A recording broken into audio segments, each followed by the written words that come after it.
Many people believe only the release of hundreds of thousands of pages of evidence and other materials still held by American intelligence agencies will be necessary to know the truth of the Kennedy assassination. I disagree. I think the question of whether there was a conspiracy to assassinate President John Kennedy may be deduced by our own common sense. Let's use that common sense to examine what we already know is proven to be accurate. 1. The day of the assassination, there was only one guy in Dallas with an open umbrella, and he stood next to a guy with a military-grade radio, right at the spot of the triangulation of fire area at the grassy knoll. The umbrella guy sees President Kennedy hit and holding his throat, but still very much alive, and he pumps the umbrella up and down quickly as if signaling. Next to him, a dark-complected man also doesn't wave at the limousine.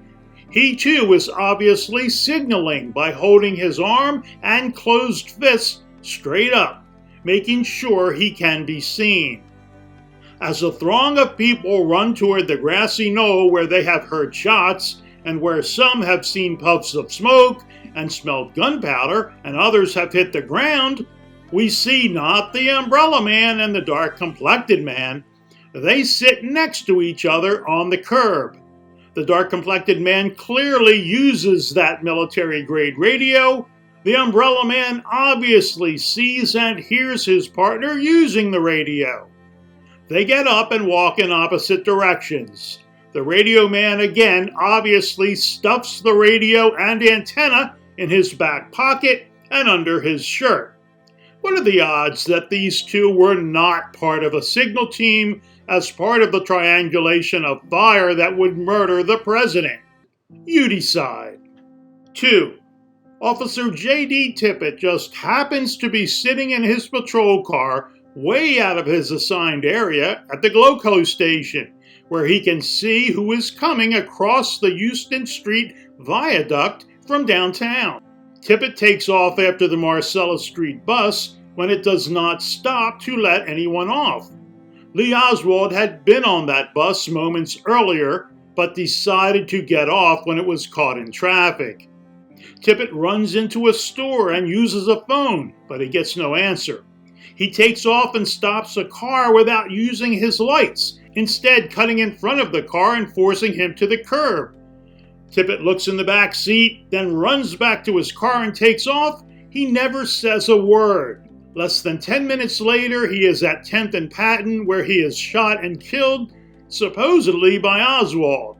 Although multiple witnesses will describe someone not looking like Oswald as the shooter, and several will see two shooters and another Dallas police car in the alley where Tippit's murder takes place. Is this all a coincidence? You decide. 3. Motorcycle officer Joe Marshall Smith leads a horde of people up and past the grassy knoll where they have heard shots just moments before. Fake Secret Service agents stop Officer Marshall by showing him real Secret Service credentials. Officer Seymour Weitzman encounters the same Secret Service agents and actually gives one fake agent a piece of JFK's skull he picked up on Elm Street. Others report being stopped by these fake agents who also confiscate photos and film. All real Secret Service agents are in the motorcade on the way to Parkland Hospital with the president. What are the odds that these fake Secret Service agents are part of the conspiracy to make sure that the grassy knoll shooters get away? You decide. 4. Not one, but two men, both listed as Lee Oswald, will be arrested in the Texas Theater only an hour after the shots rang out in Dealey Plaza. Really? Lee Oswald will be identified in 1 hour as the man who shot the president and killed Officer Tippit? And then not one, but two Oswalds will be arrested in the same place, the Texas Theater? Lee Oswald will be arrested on the first floor and brought out the front of the theater, and the second Oswald arrested in the balcony and brought out the back door. This backdoor arrest will be covered up for decades, and no information supposedly exists in official files about the second arrest. Sure, right. A second look-alike Oswald is officially arrested right after the first Oswald, and no paperwork or records are kept about that second arrest. Does that make sense? You decide. 5. Jack Ruby will not only be seen by Mrs. Carol Ann Mercer driving a truck stopped by the grassy knoll that disembarked two men carrying a rifle case an hour before the assassination, he will be everywhere just after the president is shot. He will be seen and have a conversation with National Scripps Howard reporter Seth Cantor at Parkland Hospital soon after the arrival of the president's limousine. He will be seen trying to enter the room where Oswald is being questioned. He will be at Henry Wade's news conference, posing by the reporters, and even correcting Wade when he mispronounces the Fair Play for Cuba Committee. Ruby will be identified as the voice on the phone trying to tip off the Dallas police and FBI about a plan to kill Oswald the next morning if the transfer schedule doesn't change. And he will kill Lee Oswald in the basement of the Dallas City Jail after appearing from an entrance that should have been locked. Does this sound like someone who killed Lee Oswald on the spur of the moment? You decide. 6. Reserve Officer Kenneth Croy was not on duty and not allowed to carry a gun. But somehow he is with Dallas Police Captain William Westbrook as they board the Marcellus Street bus just after the assassination, under the pretense of checking passengers for weapons, the only bus that was searched that day. Lee Oswald had just gotten off moments earlier when the bus was stopped in traffic. Croy will be the first officer at the Tippit murder scene, with some witnesses saying he was there as soon as the shots were fired, along with another taller man matching Westbrook's description. Croy will miraculously find a wallet with Lee Oswald and A.J. Heidel identification, which he turned over to Westbrook, but this wallet will later disappear into thin air. The official story, like the second Oswald arrest in the Texas theater, will just disregard the fact that this second wallet was ever found and in Captain Westbrook's possession, stating that all evidence was lost. Westbrook will later be outed as a CIA operative and be sent to Vietnam as a CIA contract agent supporting the Saigon Police Department. Is Westbrook and Croy's conduct all through the assassination day just coincidence? You decide. 7.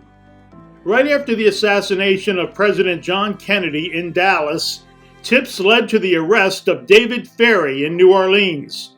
Ferrie was turned over to the FBI and then released. Ferrie will be outed along with Guy Bannister and Clay Shaw 4 years later as key players in the assassination planning by District Attorney Jim Garrison. Ferrie was a CIA contract pilot who had flown Carlos Mosello back from Guatemala after he was deported. Ferrie was with Marcello, assisting him in a courtroom at the exact time JFK was shot. Ferrie had been heavily involved in running guns and other supplies to Cuba and other Latin American countries for the CIA and the agency's mafia partners. Jack Ruby was also a prime member of that gun-running operation. Ferrie already knew Oswald from the Civil Air Patrol and was seen with him multiple times in the New Orleans area. Ferrie's library card will be found on Oswald after arrest, then covered up. David Ferrie was most likely supposed to fly at least one of the JFK assassins out of Dallas. Ferrie made a somewhat famous trip the weekend of the assassination, driving from New Orleans to Houston through a severe thunderstorm, supposedly to go ice skating. He stayed at the rink by the phone all weekend. The FBI had to have known at that time that Ferrie was an anti-Castro Cuban paramilitary trainer, a CIA contract pilot, a gun runner to Cuba, a mafia pilot, and more. How could an FBI known for having files on nearly every American of interest in 1963 not thoroughly investigate David Ferrie and his CIA and anti-Cuban paramilitary contacts? Was that not the FBI's job? You decide. 8. Eugene Hale Brading was a criminal with over 35 convictions by the time he and another man named Morgan Brown would check into Suite 301 of the Cabana Motel on Stemmons Freeway in Dallas the day before the assassination. Reportedly, Jack Ruby was a visitor to see Brading there. What we are sure of is that Brading was arrested in the Daltex building overlooking Dealey Plaza for acting suspiciously right after the assassination. He lied and gave his name as Jim Braden and said he was making a phone call. Brading was let go.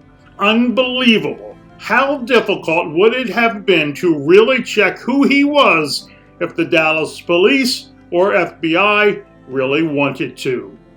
Brading will later submit an affidavit claiming that he was visiting Haroldson Hunt on oil business. It is reported that Ruby was also at Hunt's office at the same time. What oil business would a career criminal and mafia henchman be doing other than participating in the assassination? 5 years later, Brading will turn up in Los Angeles on the night that Robert Kennedy is killed. Others arrested in the Daltex building right after the assassination, including one man with black leather jacket and gloves, will simply be allowed to walk away. Does it sound like people in authority in Dallas were making sure that any and all conspirators and any and all evidence were not collected and investigated on the day of the assassination? You decide. 9. And so it ended.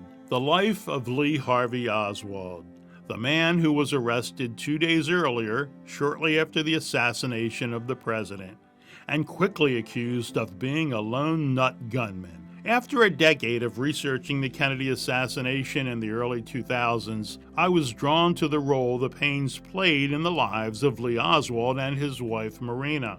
In 2011, I located Ruth Payne and conducted a series of phone calls and email correspondence with her in an attempt to get her to sit for a video interview about her relationship with the Oswalds. From the very beginning of that correspondence, it was obvious to me that Ruth was trying to qualify me as someone who she could control, someone who would ultimately strongly endorse the lone gunman theory. Said that to me yet. The first thing I heard about was when the newspaper reporters in the hall asked me that question. Ruth's litmus test was the Walker shooting. General Edwin Walker was an extreme right-wing John Birch proponent who had been admonished by the Joint Chiefs of Staff for trying to influence the voting of his troops. In October 1962, Walker was also arrested for promoting protest against the admission of black students into an all-white university. Walker claimed someone tried to kill him with a shot through his window that went into a wall. There is considerable doubt as to whether it may have even been a staged event for publicity. According to the Warren Report, there were no eyewitnesses, although a 14-year-old boy in a neighboring house claimed that immediately after the shooting he saw two men in separate cars drive out of a church parking lot adjacent to Walker's home. A friend of Walker's testified that 2 nights before the shooting, he saw two men around the house peeking in windows. Neither report identified anyone matching Oswald's description. Weeks after the JFK assassination, Ruth would miraculously find a letter supposedly written by Lee and hidden by Marina in a book that Ruth was returning. The letter was supposed to be written by Oswald, claiming responsibility for the Walker attempt. Even the Secret Service had grave doubts about the validity of the note, and fingerprint analysis found prints of 7 people on the note, none of them Lee or Marina. Ruth asked my feelings about the incident, and when I mentioned in my reservations that Oswald was involved, this was her email reply. Dear Ted, sorry to have been so long replying to your message. I confess it depressed me. It let me know that you have primarily read conspiracy books rather than primary sources, even though the testimony had come from the Warren Commission. And then she tried to direct me to sources that aren't primary, namely Vincent Bugliosi's book, Reclaiming History, and she lists the pages. She also says that the Warren Commission was very thorough in their research, and she says that she's waiting for a book by Max Holland about the Warren Commission. He's taking a long time writing it. I have met him and feel he is a good researcher. And I think that speaks for itself. She was trying to qualify me as someone she could control, and she would not give me an interview when she realized that I wasn't going to be someone that she could manipulate. Ruth will state that they invited Marina and her children to move in, not Lee, but that makes no sense as Lee was at the Payne household every weekend. Further, Michael, who was supposed to be estranged from Ruth at this time and living in Fort Worth, will nonetheless come to the Payne household also every week. But instead of spending time with his children, he will take Lee to no less than 6 right and left-wing meetings. Michael seems to be clearly setting Lee Oswald up to be accused of extreme political activism at some soon-to-be time. But let's go in chronological order. February 22, 1963, Ruth meets the Oswalds at the Mohrenschildt's party. She keeps in contact. Early August 1963, Ruth packs her 2 children and takes a long road trip, stopping first at Nassau Island to spend weeks with her in-laws, even though she's supposed to be separated from their son. In September, Ruth leaves Nassau Island and travels to Washington, D.C., where she spends time with her sister, Sylvia Hoke, who is a psychologist for the CIA and has been employed by the agency since '54. Hoke's husband also works for intelligence in the Agency for International Development. From Washington, Ruth heads to New Orleans, where she picks up pregnant Marina and her toddler and takes them to live with her in Dallas. It will be 2 months until Kennedy will be killed. Then Michael Payne, estranged husband of Ruth, still comes to the Payne home every week, but instead of spending time with his children, he takes Lee Oswald to no less than 6 political meetings.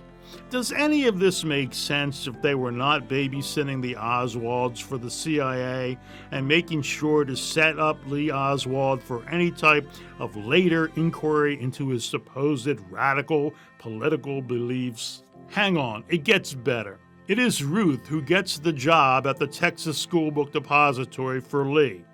She will claim that it was just a coincidence and that she heard of the job from a neighbor, but it's funny because Ruth will first deny and then admit that a better job offer came from an employment agency in the way of a phone call for Lee, but she never told him about that opportunity. And let's move to the day of the assassination.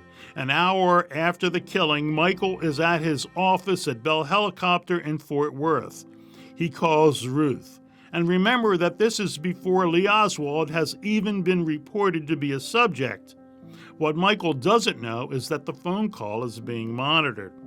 Michael is reported as saying that Oswald will be blamed for the killing, but they both knew who was really responsible for the assassination. In Dallas, the police do 2 searches of the Payne home the day of the assassination, and yet the backyard photos are not found or listed in any inventory sheets.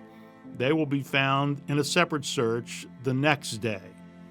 And the Imperial reflex camera that took the famous backyard photos and a miniature Minox spy camera won't be located until weeks later. Here's the official report. Yet somehow the Imperial reflex camera that supposedly took the backyard photos will miraculously show up in the already searched bags of Oswald in the garage. And here again is a report that shows the bags were already searched and no camera was present. The Minox spy camera will actually be withheld by the FBI and then will be claimed by Michael Payne, who said he had dropped it in salt water and cleaned it with kerosene, eliminating, of course, any fingerprints.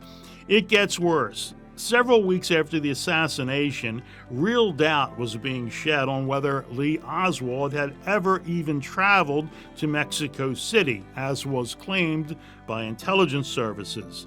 The CIA had provided photos and voice of someone clearly not Oswald. Miraculously, again, it is Ruth Payne who comes to the rescue, suddenly finding postcards and printed material in a room used by Oswald in her home. And then finally the Walker letter. 8 days after the assassination of President Kennedy on November 30th, Ruth Payne supposedly inadvertently discovers evidence that Lee Oswald had attempted to assassinate General Walker.